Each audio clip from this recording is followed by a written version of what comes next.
kindness has a hidden mathematics. Every generous act leaves behind a trail patterns of movement habits. Doors you unlock without fear. Most people never realize they are teaching someone how to reach them until it's too late. In wartime Los Angeles, one young woman gave more than smiles. She gave rides. She gave money. She gave time. And unknowingly, she gave someone all the information they needed to kill her. In October 1944, a maid opened the bathroom door of a luxurious West Hollywood duplex and found a scene that would haunt the city for decades. A 20-year-old heiress, face down in a bathtub, scalding water still running, a wad of gauze forced deep into her throat, bruises covering her body, evidence of a violent struggle that neighbors had heard and ignored. Her name was Georgette Bauerdorf. She was rich, independent, admired, and she died alone, screaming for help that never came. This is the story of how wealth bought her freedom, but could not buy her safety. Georgette Bauerdorf was born in 1924 into a world cushioned by oil money. Her father, George Bauerdorf, was not Hollywood rich, he was industrial rich. His fortune drawn from Oklahoma oil fields and embedded in America's petroleum empire. This was old money, quiet money, the kind that insulated children from consequence.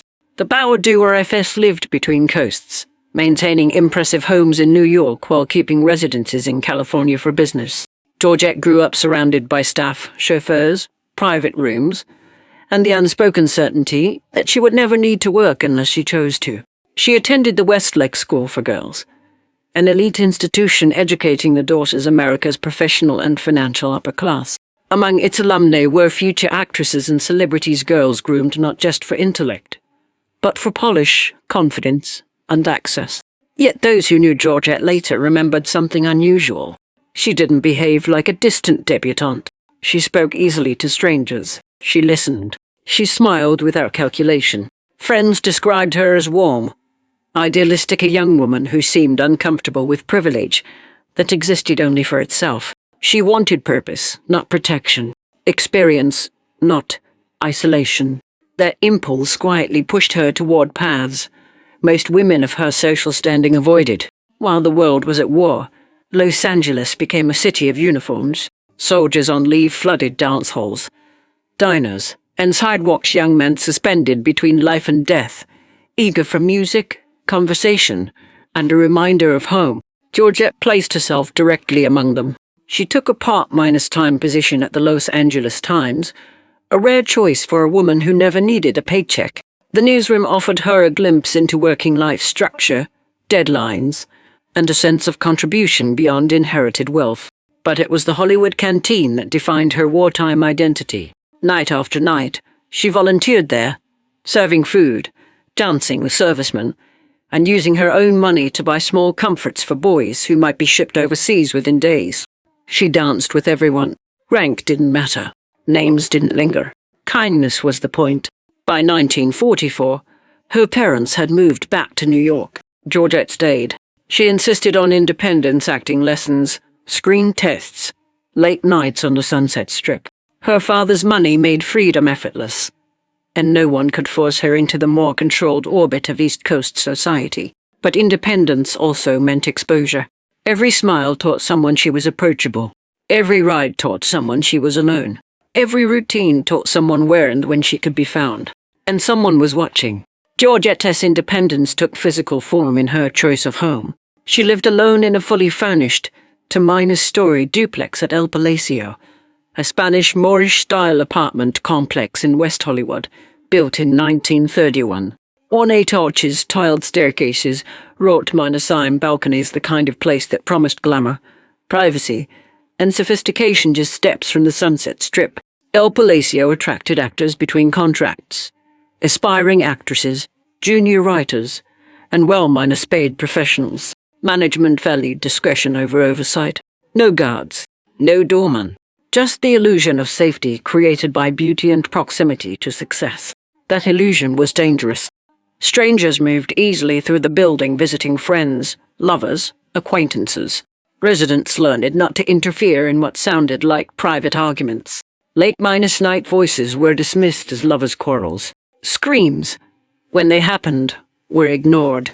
The architecture that photographed So well during the day became something else after midnight. Shadowed alcoves, winding corridors, stairwells that swallowed sound. Someone understood this. On the night Georgette died, the automatic hallway light outside her apartment had been deliberately disabled, the bulb unscrewed. The landing transformed into darkness, a perfect ambush point. Her father's oil fortune had bought elegance. It had not bought security. October 11, 1944, began like so many other nights in Georgette Bauerdorf's wartime routine. She spent the evening at the Hollywood canteen, serving food, dancing, and talking with servicemen who might soon be shipped overseas. For some of them, her smile would be their last joyful memory of America. Shortly after 11:15 p.m., she left the canteen. She told acquaintances she wasn't ready to go home yet. Instead, she went to the Hollywood Palladium, one of Los Angeles' premier dance halls. Big bands filled the floor. Soldiers and civilians moved together, rank and class temporarily erased by swing music and war-time urgency. Georgette danced until around 2 o'clock. Partnering with several servicemen in succession, carrying the same open-hearted generosity, she showed at the canteen into her private hours. Sometime after leaving the Palladium, she encountered a hitchhiking army sergeant and offered him a ride. His name was Gordonade. During the drive, she mentioned she was in a hurry. She was expecting a late-night, long-distance call from her boyfriend, an army officer stationed in Texas. She dropped the sergeant near Sunset Boulevard and drove on alone. He would be the last confirmed person to see her alive. What she didn't know was that someone else had already reached her building and was waiting in the dark. Sometime in the early hours of October 12, Georgette returned to El Palacio. The hallway outside her apartment was unlit. The automatic bulb had been unscrewed. Anyone stepping onto the landing would be blind for several seconds, long enough for someone hiding in the shadows to strike. What happened next was not quick, and it was not quiet. Neighbors later reported hearing a woman screaming words to the effect of, "Stop, stop, you're killing me." The cries echoed through thin apartment walls, loud enough to be remembered but not unusual enough, in a building accustomed to late-night arguments, to prompt action. No one called the police. No one knocked on the door. Inside the apartment, a violent struggle unfolded. Furniture was overturned. Drawers pulled open.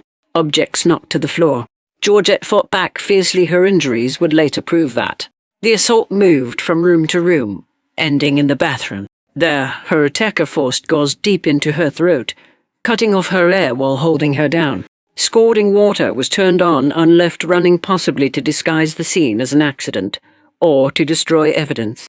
By morning, the screams had stopped. A maid arrived later that day and noticed something strange. Georgette's front door was ajar. Water could be heard running upstairs. When the bathroom door was opened, the truth became undeniable. This was not an accident. It was murder. The autopsy erased any lingering doubt. Georgette Bauerdorf had not drowned. Her lungs showed no signs consistent with drowning. Instead, the cause of death was asphyxiation, a wad of bandage minus, like gauze forced deep into her throat. The material resembled gauze found in military medical kits, fueling speculation that her killer had access to army supplies. Bruises covered her arms, legs, and torso. The injuries told a clear story. She fought with everything she had. Her clothing was partially missing. Evidence suggested sexual assault, though wartime reporting and investigative limitations prevented definitive conclusions. What was certain was violence prolonged, intimate, and uncontrolled. Despite the chaos inside the apartment, nothing of value was taken. Jewelry, cash, and expensive belongings were left untouched. This was not a burglary. Whatever the killer wanted, it was her money. Outside, another detail emerged. Gasoline had been siphoned from Georgette's, or a chilling echo of her known habit of helping servicemen short on fuel or cash. Kindness once again appeared to have opened a door. Investigators moved quickly, but the city worked against them. Los Angeles in 1940 was swollen with transient populations, soldiers on leave, war workers, men who could vanish overnight by transferring bases or shipping overseas. Every serviceman Georgette had danced with that night was questioned. All were cleared. Fingerprints were lifted from the unscrewed light bulb, but they matched no one. In an era before computerized databases and DNA, the evidence went nowhere. As years passed, the case faded, files deteriorated, exhibits were discarded. 3 years later, another Hollywood murder, the Black Dahlia, would eclipse Georgette's story entirely. Today, Old Palacio is remembered as a charming historic building. Its balconies photographed, its arches admired. But for those who know the story, it remains a place marked by unanswered screams. Georgette Bauerdorf was not reckless. She was not naive. She was kind in a city where kindness taught the wrong person exactly how to find you alone in the dark.